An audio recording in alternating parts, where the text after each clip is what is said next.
Hey, what's up guys? Today, I'll show you a horror thriller film, The Den. Spoiler ahead, watch out and take care. The movie begins with a woman named Elizabeth logging into a webcam-based social media site called The Den. Users are randomly matched with other users and are placed in video chat rooms where they can talk to each other. Elizabeth is matched with a young boy who tells her that there is a monster in his closet. He takes his camera so he can show Elizabeth his closet. At first, it is dark inside, and then a ghostly face of a woman appears, and Elizabeth screams off her shit. However, it turns out to be just the boy's prank. Elizabeth is a graduate sociology student, and she recently proposed to her professor that she do a thesis based on the meaningful interactions that can be found in webcam-based social media communities like The Den. Luckily, the university approves her research grant. Elizabeth excitedly calls her boyfriend to inform him about her good news. He is in the office, and he expresses his wish to see her, but she replies that she needs to work on her thesis soon. She logs back into The Den and starts video chatting with strangers. She encounters many lewd men propositioning her, but there are also cool experiences, like the man on a bike who shows her New York City. However, the man crashes his bike and their video chat ends. That night, Elizabeth's friend, Jenny, arrives at her apartment. They hang out and laugh as Elizabeth flips through the many weirdos on the social media website. They see a cat licking itself, a man dancing while wearing a rabbit suit, and a group of friends smiling at the camera. They also see a woman whose webcam appears to be broken. Elizabeth goes to the restroom to do her smelly business, and Jenny skips the woman with the broken camera. But after a few moments, the woman appears again and even curses Elizabeth's sister in the chat box.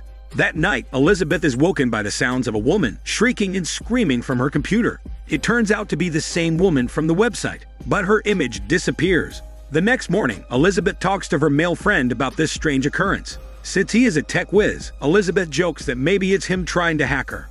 Elizabeth goes to a cafe to work. She meets a lovely couple on the site, and then she encounters the woman with the broken camera again. The woman chats with her using the chat box and tells her that she's pretty. But when another person in the restaurant crosses in front of the camera, the woman disappears. That night, Elizabeth video chats with her boyfriend again, who repeats that he wants to see her. But she just promises that she will see him after his business trip, since she is busy.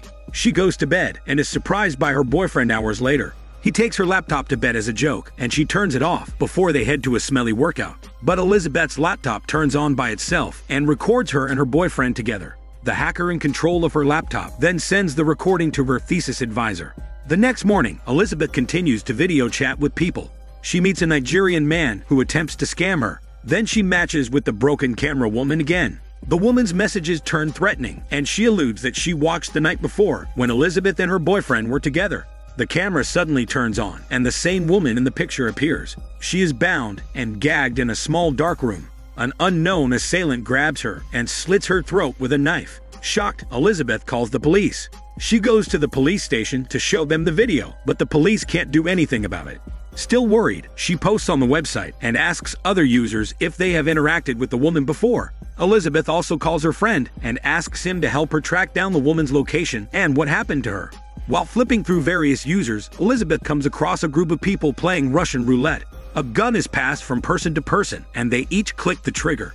When the gun is passed again and a girl clicks the trigger, she shoots herself. However, this is all a prank, and the girl is revealed to still be alive after all.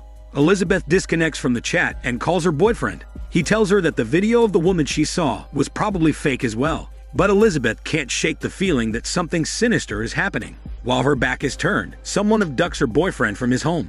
The next morning, Elizabeth looks at the comments made by other users on her post about the woman. Almost everyone is joking and making fun of her. She also video calls with her friend, who doesn't have any promising leads. She also receives a strange video of her boyfriend at the zoo. The scene then shifts, and the camera is now showing his empty apartment. Elizabeth is disturbed and calls the police. She shows the police her boyfriend's apartment and remarks that it is strange that he just left his laptop there while the entire place was cleaned. Meanwhile, Jenny gets a message from the hacker pretending to be Elizabeth. The hacker lures her to Elizabeth's home and abducts her. Elizabeth returns to her apartment and scrolls through all of the boyfriend's friends on the social media site. She tries chatting with a couple of them to ask if they've heard from him, but one of the friends hasn't seen the boyfriend since a decade ago, and the other one just sent Elizabeth a prank video link. Later that day, Elizabeth receives a call from her angry professor. The university board had received the hacker's email containing Elizabeth and her boyfriend's racy video, and they have pulled the plug on her research grant. The professor expresses her disappointment at Elizabeth while she tries to reason that someone is ruining her life. Elizabeth looks at the recording of the last video chat between her and her boyfriend. She scrubs every frame until she discovers that there was a masked man behind her boyfriend that night before the video chat ended. Elizabeth later receives another suspicious email and she clicks on it. It turns out to be a virus that wipes her hard drive, and all of her screen recordings and videos are gone. She even calls her friend to help her recover her data, but there is nothing that he can do. Elizabeth goes to Jenny's house and finds her almost dead in her bathtub due to an apparent suicide. She tries to call an ambulance, but it is too late and her friend dies. Elizabeth also receives another message from the hacker. This time, it's a video showing that he had bound her sister and is about to slice open her pregnant stomach. She rushes to her sister's house and finds that the hacker is already gone. She comforts her sister and calls the police, not knowing that the hacker has hidden another camera inside the home. The hacker is actually pretending to be one of the policemen. He even fixates on the estranged father of the sister's unborn baby, commenting that the father should also be there. The hacker later goes to his car, where he keeps his mask, and then he stalks Elizabeth as she returns home. She gets a chat request from her friend's account and accepts it. The video shows that his apartment is dark and a detective is entering his apartment. The detective gets attacked by the masked hacker, and he murders him on screen.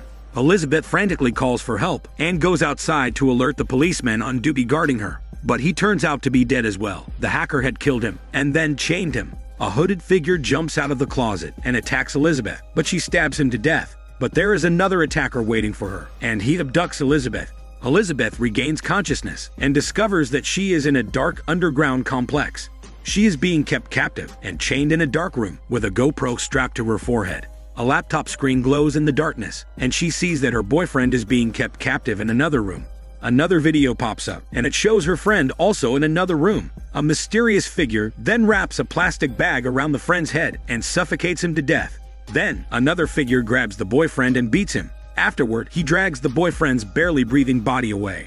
Elizabeth just helplessly watches this as she struggles to break free from her chains. The figure enters Elizabeth's room next. She fights him off and strangles him with her chain. She finds the keys and unlocks herself. She exits the room and runs through the vast complex. She finds a hammer to use as a defensive weapon. Elizabeth stumbles upon another hooded attacker, but he is shitty and she overpowers him. The mask reveals that he is just a young man. Elizabeth demands to know where her boyfriend is, and he replies that he is no longer there. Elizabeth leaves him behind and continues to search for a way out. She manages to find the exit and emerges outside. It appears that the underground complex is located on a remote mountain. She runs outside, but she is cornered by another masked man. She eludes the man and hijacks one of the cars parked nearby. She almost makes it, but another attacker crashes into her car. More men come out and drag her from the wreckage. They take Elizabeth back to the complex. Later on, a female user, who Elizabeth had chatted with before, is scrolling through the users on the same website. She skips through several weirdos until she encounters Elizabeth's image. The video feed turns on, and it depicts Elizabeth being hanged from the ceiling while being surrounded by masked men. They cut her down. As she lies bleeding on the ground, the men shoot her in the head and kill her.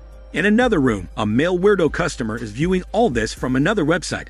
This website offers strangers on the internet snuff films that they can purchase and see play out in real time. It's shown that a network of hackers and men select victims and sell their narratives on the internet to people like the weirdo customer, who have a penchant for murder and torture. The woman with the broken webcam that Elizabeth initially chatted with was a previous victim of this community. They then selected Elizabeth as their next victim and the weirdo customer's next narrative. Now that Elizabeth's narrative is over, the weirdo customer is now contemplating purchasing the female user's narrative. He pulls out his phone to input his credit card details and starts viewing the user's hacked video chats. The movie ends with the weirdo customer being interrupted by his young son.